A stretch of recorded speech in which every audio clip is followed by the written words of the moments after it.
नमस्कार दोस्तों, स्वागत है आपका हमारे चैनल कुंडली टीवी पर। दोस्तों, हिंदू धर्म में एकादशी तिथि का विशेष महत्व माना जाता है।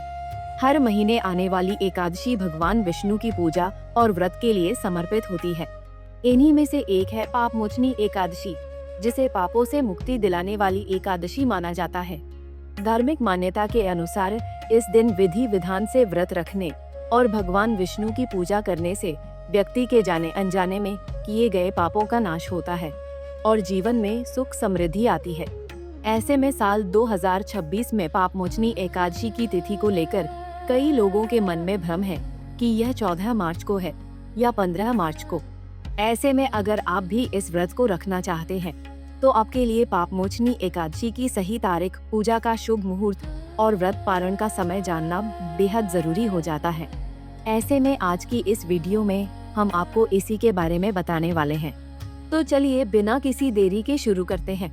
हिंदू पंचांग के अनुसार चैत्र मास के कृष्ण पक्ष की एकादशी तिथि का आरंभ 14 मार्च दिन शनिवार को सुबह 8:10 पर होगा और इसका समापन 15 मार्च दिन रविवार को सुबह 9:16 पर होगा।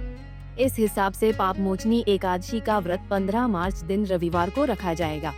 बात करें पाप मोचनी एकादशी व्रत के पारण की, तो इसका पारण 16 मार्च दिन सोमवार को किया जाएगा, जिसका समय सुबह 6:30 से सुबह 8:54 तक रहेगा।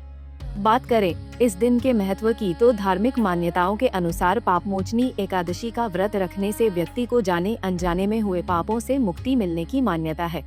कहा जाता है कि यदि इस दिन श्रद्धा और नियमों के साथ व्रत तथा पूजा की जाए तो जीवन में सौभाग्य और उन्नति के मार्ग खुलते हैं। भक्त इस दिन अपनी श्रद्धा और सामर्थ्य के अनुसार इस व्रत का पालन करते हैं, जिससे शुभ फल की प्राप्ति होती है। साथ ही मान्यता है कि एकादशी का व्रत करने से कष्टों और रोगों में भी राहत मिलती है तथा पापों का क्षय होकर पुण्य की प्राप्ति होती है और अंततः मोक्ष का मार्ग प्रशस्त होता है। चलिए अब आपको बताते हैं इस दिन की पूजा विधि के बारे में। पाप मोचनी एकादशी के व्रत के दिन सुबह जल्दी उठकर स्नान करें और स्वच्छ वस्त्र धारण कर व्रत का संकल्प लें। इसके बाद घर और मंदिर की साफ सफाई करके गंगाजल का छिड़काव करें। फिर एक चौकी पर विष्णु और लक्ष्मी की मूर्ति या तस्वीर स्थापित करें।